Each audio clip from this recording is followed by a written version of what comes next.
Hi, I'm Matt Belitsky, and welcome to Run.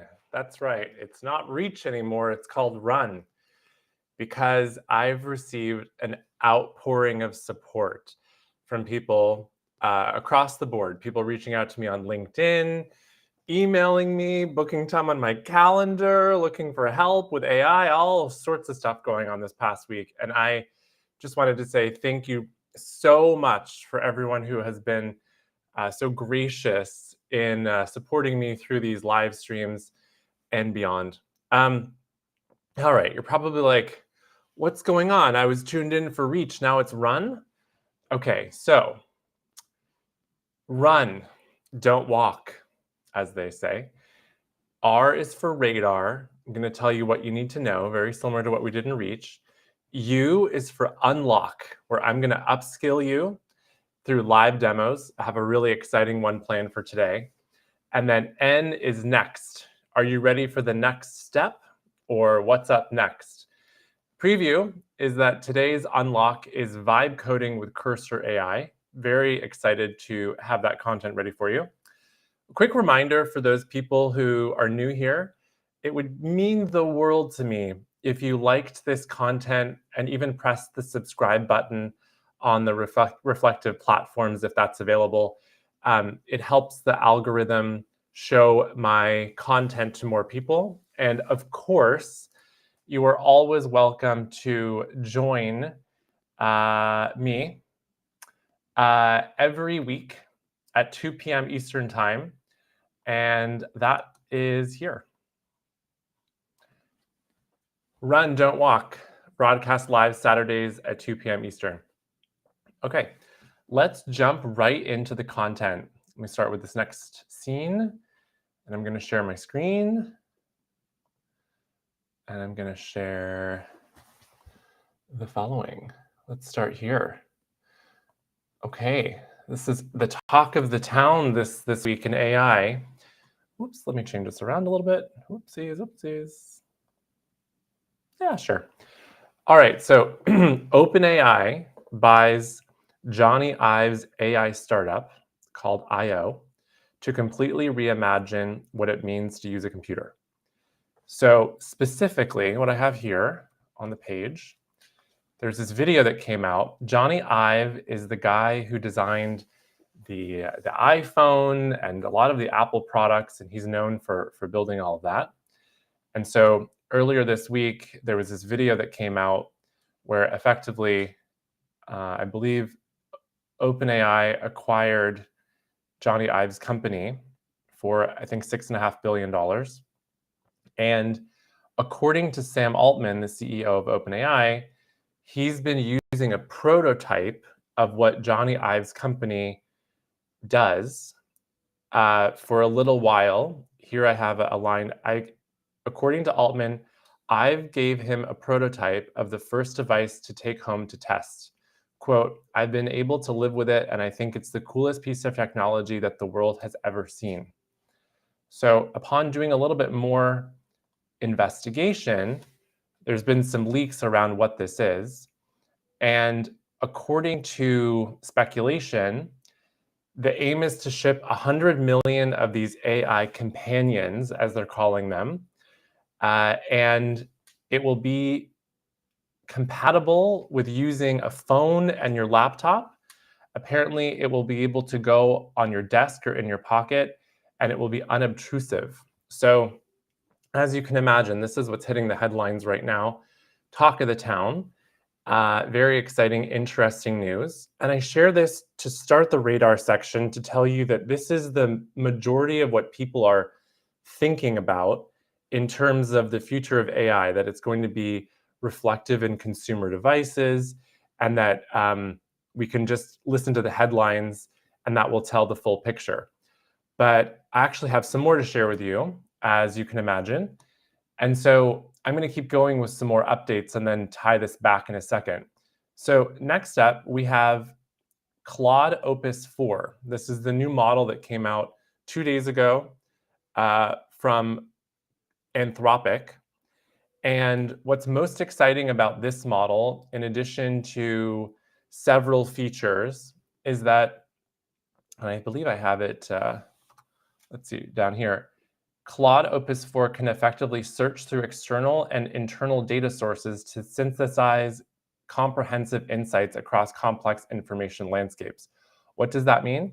That means that these models that have traditionally been trained on source data that would then have a cutoff date of, let's say, like October of 2024 or January of 2025, now have the ability to fill in the gaps between those cutoff dates and current present time because they can search the web.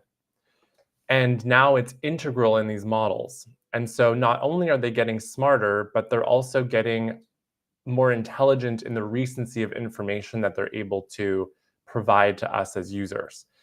And so this is really interesting, as you can imagine. And OpenAI has a similar news in their recent models.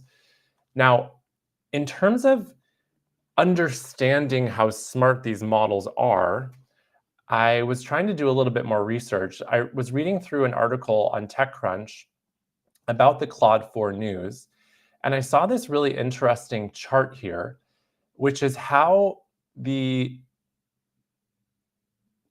frontier model companies, OpenAI, Anthropic, and Google, talk about how smart their models are in comparison to other models. And they use it across a dimension of, and I'm going to blow this up, they use it across the dimension of these different tests, effectively, that humans would take. And they're trying to show you how much better off each model is from each other.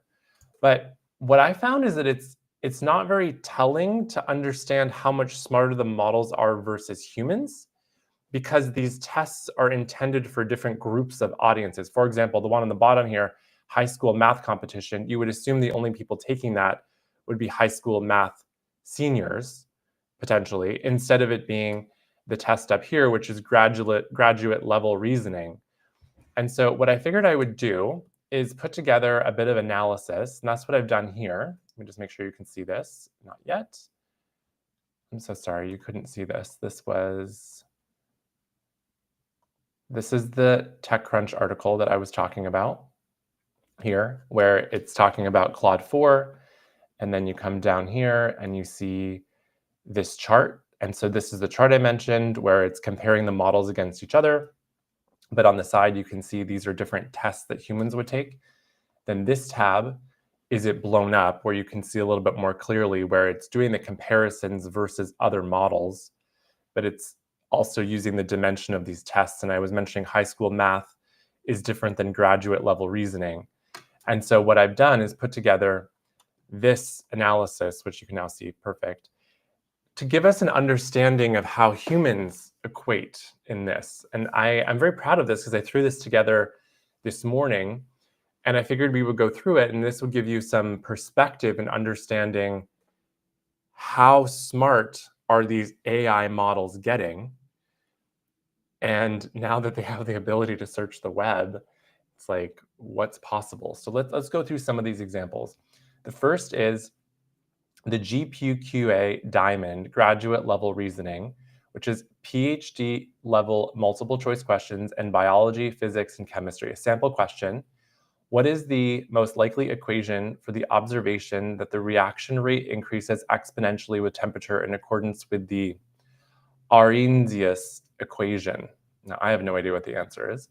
But as we can see on this chart, we have these different models here. We have here, this is Claude Sonnet, Claude Opus, which are the two Claude 4 models that came out this past week. And then over here, we have OpenAI's O3, which is their latest model, and O1. And so here we have the PhD experts that are typically about 70% accurate when they complete this test. And you can see that all of these models are more effective than that. So that's interesting to know. So when you're talking about PhD level multiple choice questions in biology, physics, and chemistry, all of these frontier models are smarter. Over here, when we use another test, the SWE Bench, Advanced Coding Tasks, software engineering problems from real GitHub issues. GitHub is a place where a lot of the world's code lives in the cloud. And an issue is when there's a bug or a feature or something to create in the code across a whole bunch of, you can imagine, different languages of code, different applications, etc. So a sample, this is very pedantic, fix the bug in Django's ORM where nested prefetch underscore related function calls cause n+1 query problems with foreign key relationships. Now, you'd really have to be a software engineer to understand the specifics, and not all software engineers would understand that. You would have to know the coding language, you'd have to understand Django, you'd have to understand all these other components. I don't personally understand these, but I'm just giving you an example. And you can see obviously from this chart that 45% accuracy for software engineers, but all of these other models blow the humans out of the water. And coming down here, we've got two more examples. There's this American Invitational Mathematics examination for top high school students. The sample is find the number of ordered pairs AB of positive integers such that GCD AB sequence, I believe, equals 1, and AB plus 1 4B over 9A is an integer. I haven't done that kind of math in a while, but you can see that these outperform the high school students. And we also have in green here the latest from Google, which is Gemini 2.5 Pro. And finally, the massive multitask understanding across 57 academic subjects, undergraduate to graduate level. Sample question, which of the following best describes the concept of regulatory capture in economics, with a multiple choice question. And you can see that, again, these models are beating the humans out of the water. So when we talk about the AI models being smarter than humans, the benchmarks that we use are these tests that we know the humans are taking. And I just thought that would be an interesting perspective to show as news such as Claude Opus coming out is only getting smarter and smarter. So now you're saying, okay, well, what does this all mean? So I wanted to bring you to a Goldman Sachs report from 2023, an article that was produced. And this is what it's all about how generative AI, which is the classification of where ChatGPT and Claude and these other models reside in this generative space, could raise global GDP by 7%. Okay, fantastic. So we scroll into this, and there's a couple of different interesting insights, but one that I wanted to share is a new wave of AI systems may also have major impact on employment markets around the world. Shifts in workflows triggered by these advances could expose the equivalent of 300 million full-time jobs to automation. And this was written in 2023 as basically an aspirational forecast of sorts. And now I'll show you this report from earlier this year in 2025, same source from Goldman Sachs. And now we have the new hybrid workforce.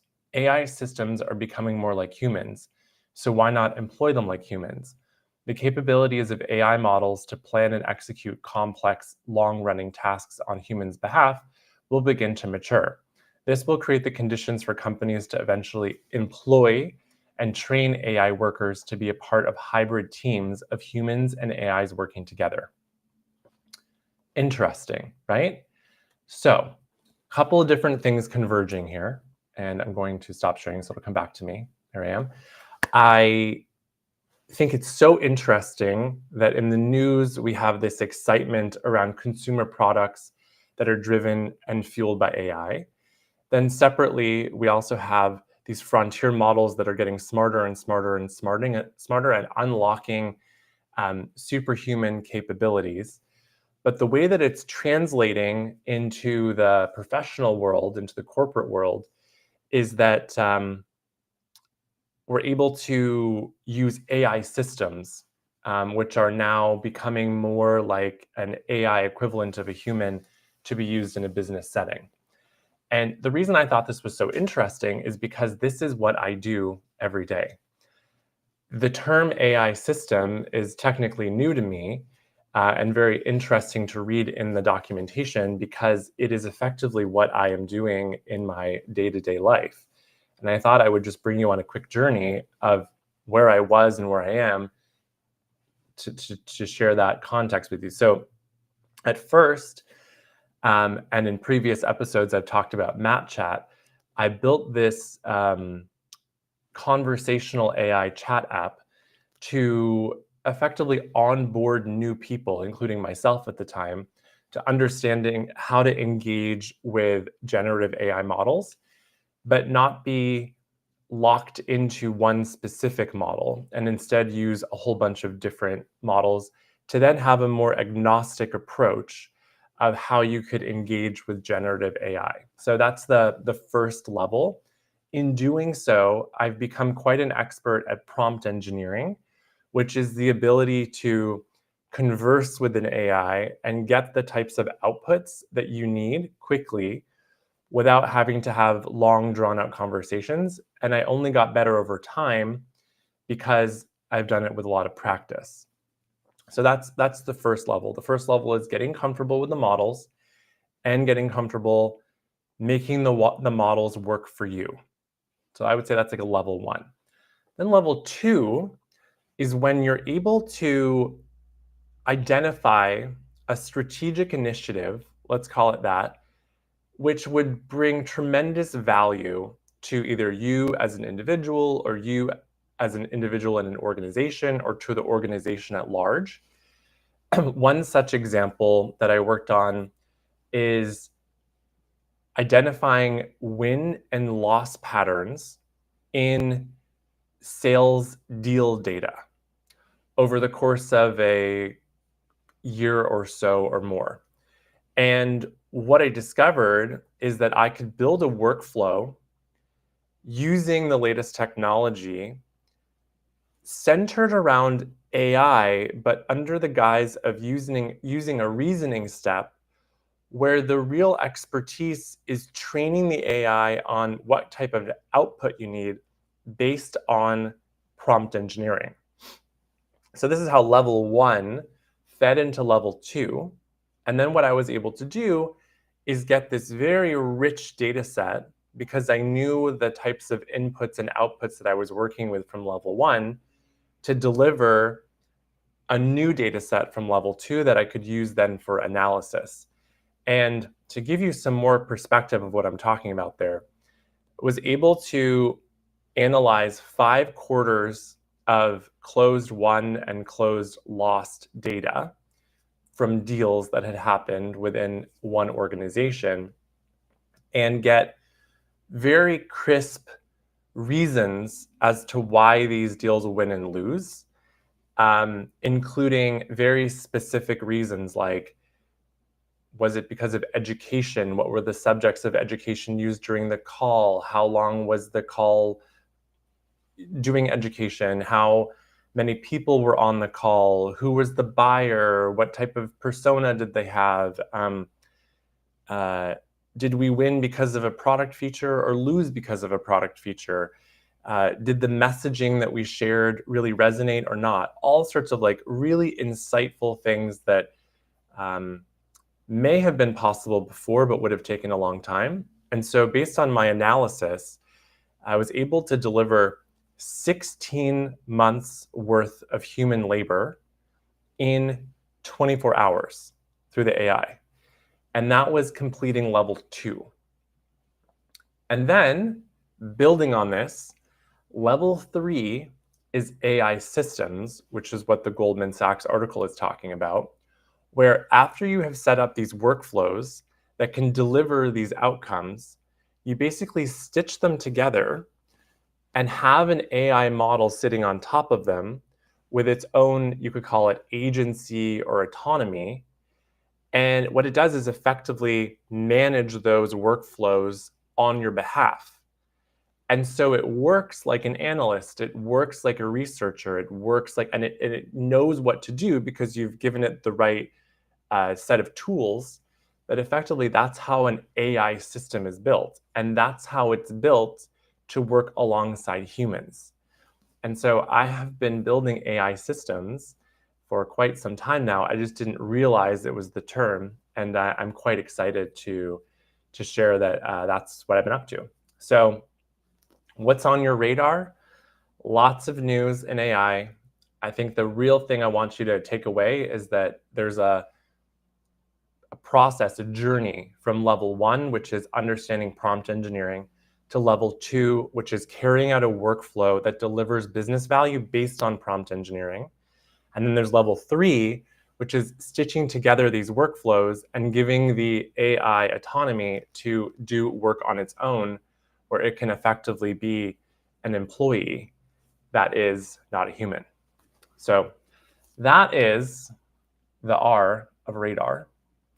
And I think that's pretty interesting. So if you got value out of that, you learned something new, you think that's cool, go ahead and give me a like or press subscribe if you haven't already. I would greatly appreciate it. And that's going to be our radar section for today. Next up, we're going to move into unlock. And today's unlock is going to be vibe coding with Cursor AI. So before I switch my screen, let me tell you a little bit about vibe coding if you've never heard about it. Vibe coding to me is when you're able to tell the AI what you want it to do, so you can just vibe out over here on your own and be cool.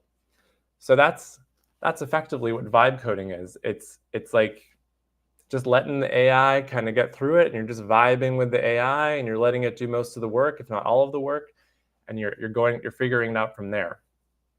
Okay, so then last week we talked about Windsurf being acquired by OpenAI, and that it was likely due to the telemetry data, which is a rich data set between the coders or the engineers that are working with the AI model going back and forth, and that data set of figuring out how to reduce the number of turns back and forth to get to the desirable output, which is effectively like doing really good prompt engineering, except on a massive scale where you're using code and working through code bases across different platforms and languages. So Cursor apparently was the #1 target for OpenAI, but Cursor didn't sell to OpenAI. Windsurf did, and Cursor AI just continues to be a leader in the space. And so my intention today is to show you Cursor. And going under this vein of AI systems, I thought that what I would do is kind of redesign my website to be more AI systems focused than being an AI education for all focus, which is what it is now. And in doing so, I'm going to get my screen ready for you. I will share. Yo. I will share this screen. Let's go like this. Let's go to Window. Let's go to Cursor. Okay, so this is Cursor on my desktop. Let me make it full screen for you. I'll come down here. Let me show you. I'll be in the corner. I'll go like this. All right, whatever. Now, I have dark mode on my computer, so I'll do my best to show you what's happening. So we have on the left here, this is like the file structure, and it's currently empty, which is why everything's black and dark. Then in the middle, this is where the different pages of code or tabs of code effectively go. And then on the right side over here, this is where we chat with the model, and it helps us build out the file structure and build out the code that we can review. And so let me make it a little bit bigger for you, like that. How's that? That's pretty good. So, okay, let me stop sharing that. And now what I'm going to do is share this document that I put together. Make it a little bit bigger. So the AI needs instructions. Just like I was talking about prompt engineering, where I got really good at the inputs and the outputs. So what we're going to do is give it instructions and telling it exactly what type of a website to build and what the programming languages are and all that kind of stuff, so that hopefully it doesn't have very many questions for us. And to get ready, I put together some instructions, which I'm going to share right here. And I'll put myself here so I can show, oops, no, whatever. Still learning how to do this. All right, well, anyway, we have the Data Guy website instructions. And what I'm telling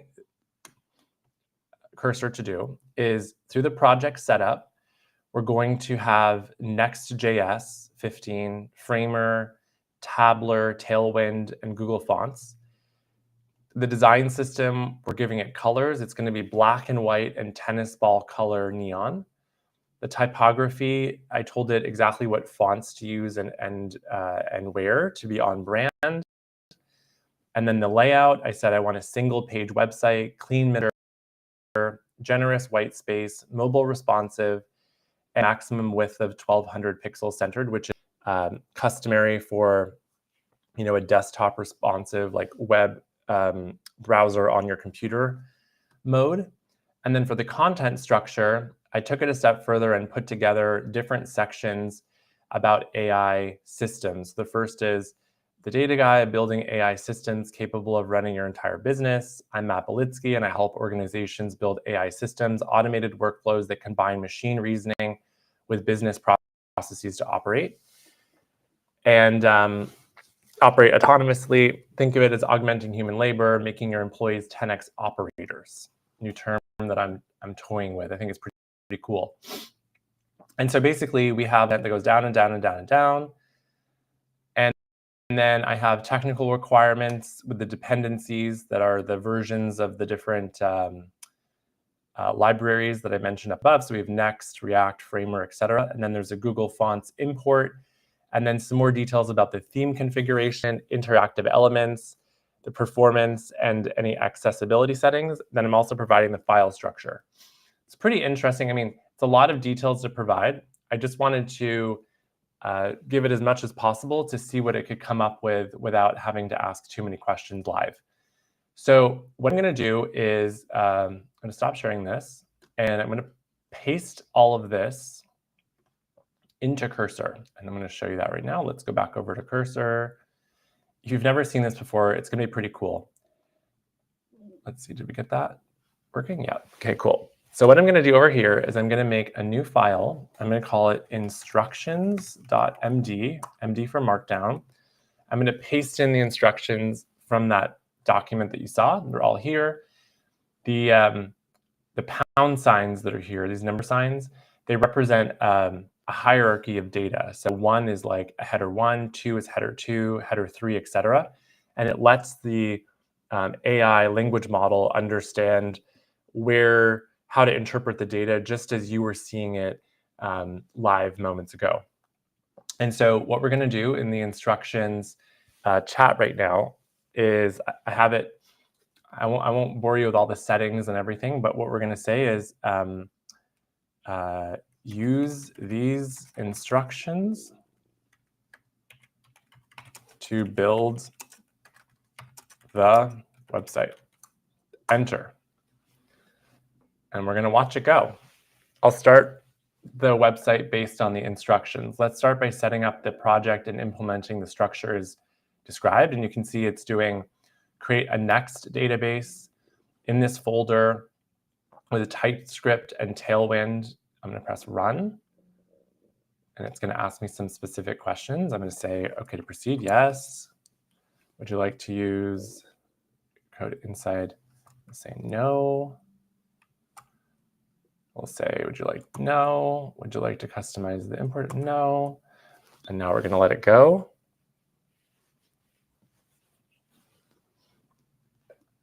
Taking a moment here, come on.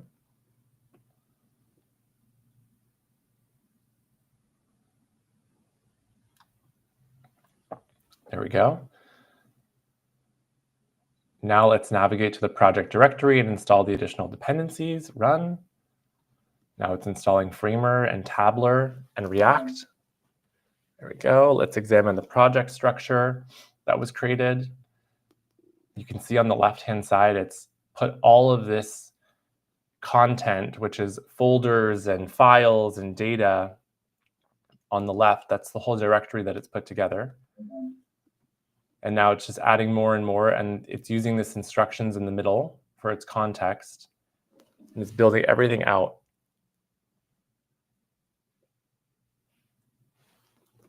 Tailwind is a style sheet to make it look a specific way. And then now it's including Google Fonts to make sure that we have the right fonts. Now it's going to create the components specified in the instructions. You can think of components as being different sections, whether it be a header or a build out of a specific hero, or a hero is like the top section or like middle sections, etc. It's creating a button component. You can see it's just going to work here. And what's happening behind the scenes, this is Cursor using a Claude 3.7 Sonnet model, which is the latest model before these 4.0 releases. And the reason I'm not using 4 is because I've never tested it with 4, and I don't want to, I want to try to mitigate the risk here in doing this live. And you can imagine you're a software engineer who would otherwise have to know how to code all of these things. I'll just show you one specific tab here for header.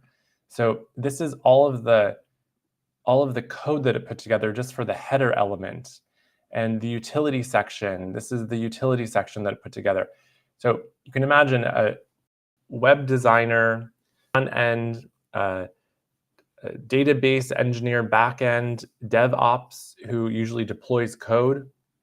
All of these functions are amalgamated into one experience, and the role of the software engineer now is to just review what's happening versus do everything from scratch themselves.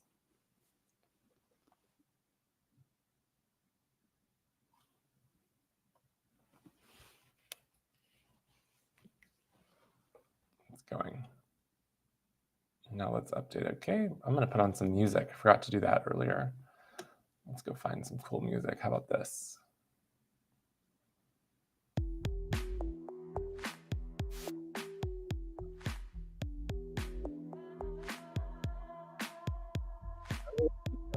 You see it found an issue with its configuration, and now it wants to update that. Then let's fix the next config by renaming it. Okay, sounds good. Oops, something went wrong. Let's correct the directory structure.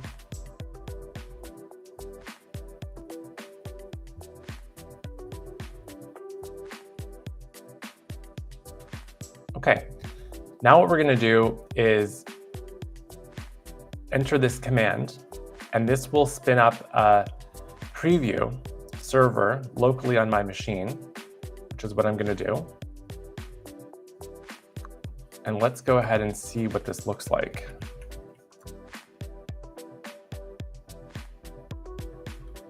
Oh my goodness. Wait until you see this. Let me stop sharing this screen. Are you ready for this? This is what it just built.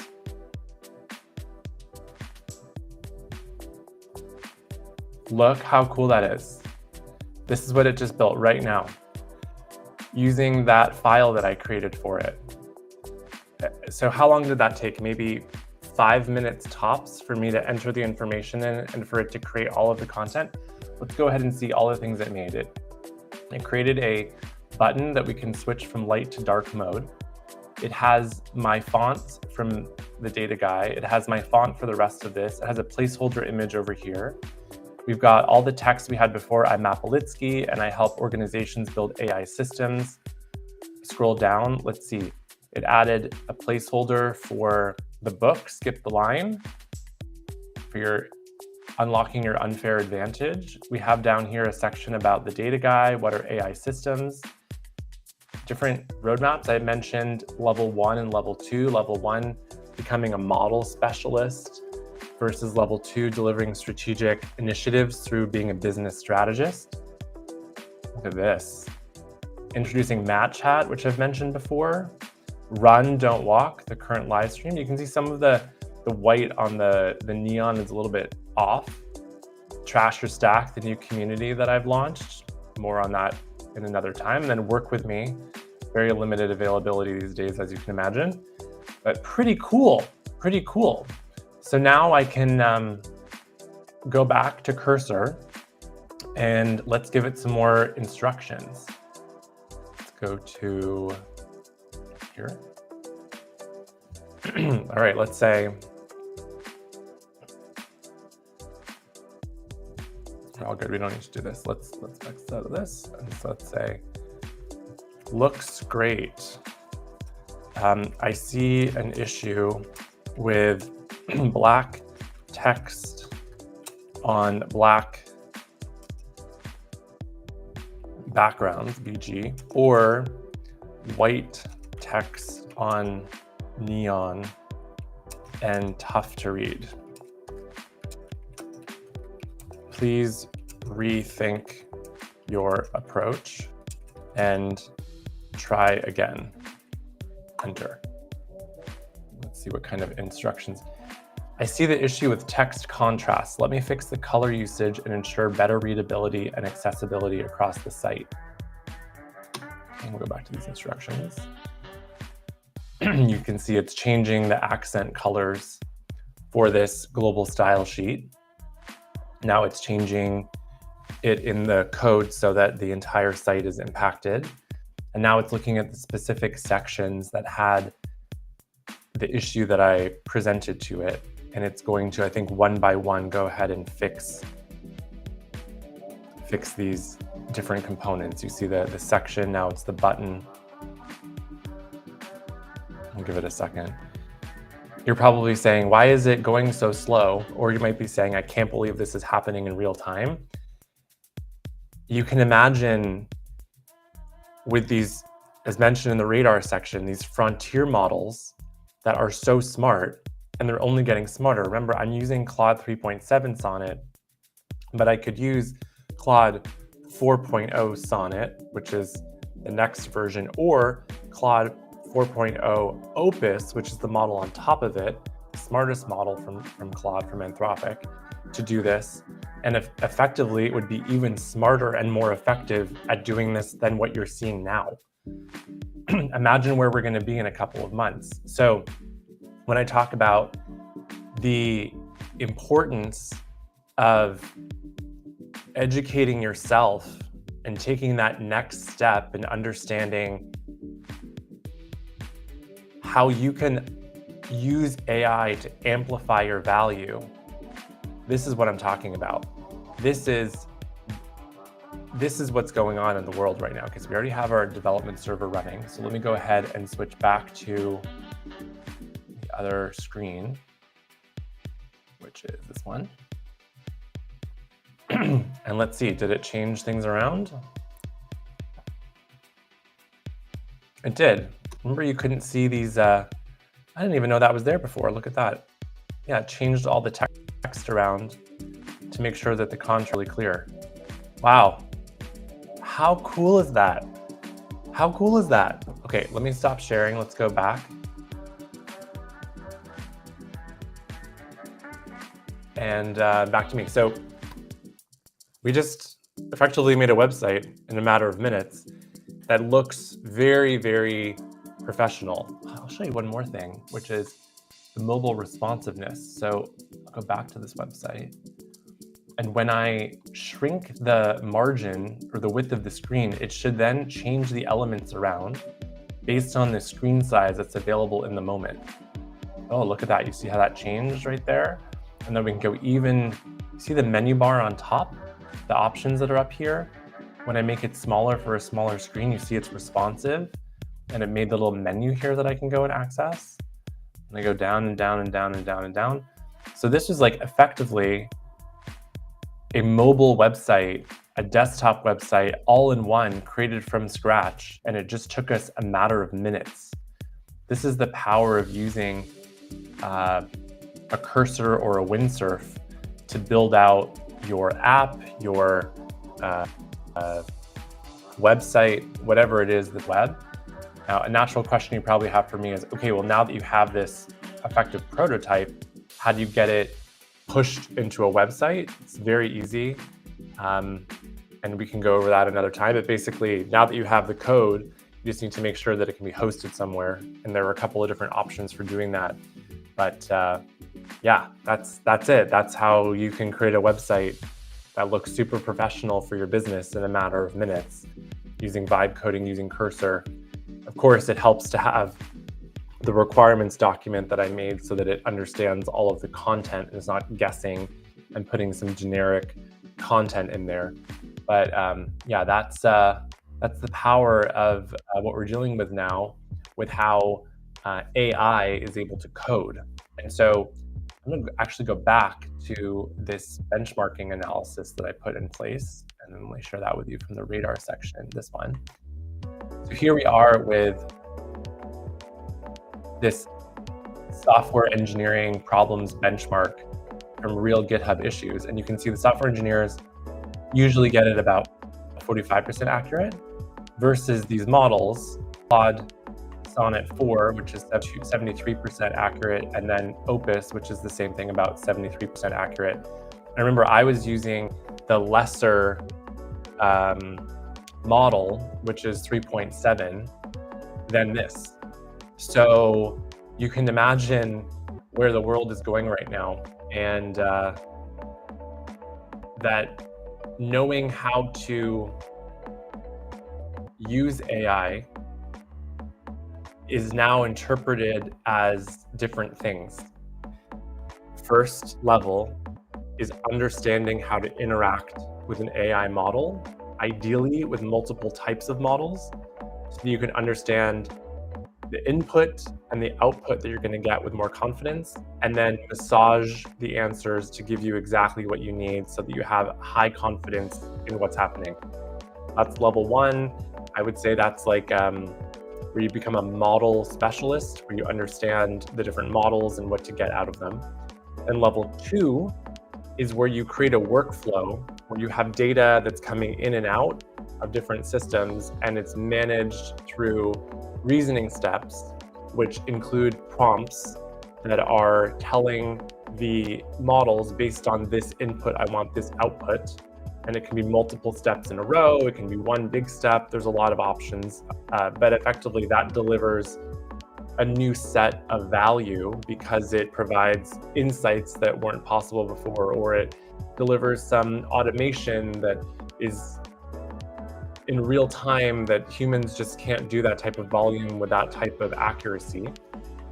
And then level three is taking these workflows and connecting them together, and then giving more autonomy to the AI model to then manage these workflows on its own based on the data that's being input and output. And so AI systems, in my opinion, are the next step of the future. And this is the world that I'm currently living in. So where does that take us? We got to start with the basics, okay? So unlock. I hope that was a really interesting session for you. Again, if you got any value out of that Cursor demo, it's your first time seeing Cursor, your first time saying, wait a second, with just one document of what we wanted, I was able to do that? That's nuts. Give me a like, maybe a subscribe. In terms of the next section here called Next, where I'm saying, are you ready for the next step? I'm going to be leaning into more of content around Skip the Line, where on June 26th, I have a book called Skip the Line, Unlocking Your Unfair Advantage at School, Work, and Beyond. And my target here are students, professionals, and seniors. And go ahead and scan the QR code here to go and pre-order the book on Amazon. And also you can check out down below theDataGuy.com/skiptheline. It's in the old colors though, not in this bright neon green that we just created because I haven't pushed that live. So it is what it is. We have the old orange colors and things from the book. And you can go ahead and check that out at theDataGuy.com/skiptheline. I am intending in the next couple weeks here leading up to the book to actually share more content from the book, including some of my framework, some of the positioning. I think it'll be pretty cool, pretty interactive, and it'll serve as a really good foundation for what the book is about. In addition,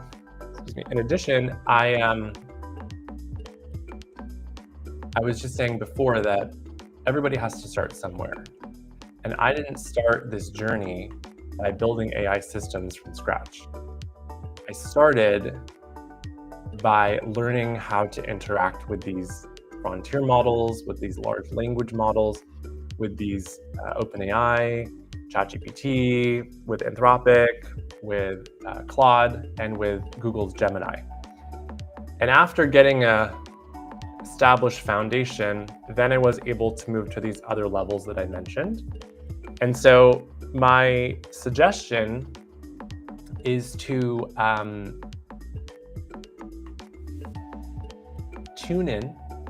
continue to tune in for content leading up to the book. Use the book as the foundational source to give you the confidence to do the following. You'll be able to identify your unique value, your economic value. You'll be able to amplify it and then unlock more value in the future. And in advance of that, I would say that what you can do is check out the Success Roadmap, which is the prequel to the book, which is your success roadmap. There's 3 versions, one for students, one for professionals, and one for seniors, available at thedataguy.com/roadmap. And that's where you'll be able to provide your email and download this asset to read. It's about 7 pages. Don't worry, it's not too long. And it'll get you primed and ready to start thinking about how to be open and receptive to the learnings that I've got going on in the upcoming book, Skip the Line. So with that said, I want to thank everyone for the continued feedback around these live streams and how now we are in run instead of reach. And then for next, the preview is that next week and in the weeks following, I'm going to be leaning more into unlocking value through reviewing frameworks and strategies from the book, unless something comes up through feedback or comments or community where we definitely want to see a live demo of something that is top of mind. And so I encourage comments. I encourage you to continue giving me feedback. And that's that. So with that, I would just say thank you so much for tuning in. Thank you for your like, your subscribe. Thank you for watching. And I'll see you again next week, 2 p.m. Eastern Time, for another edition of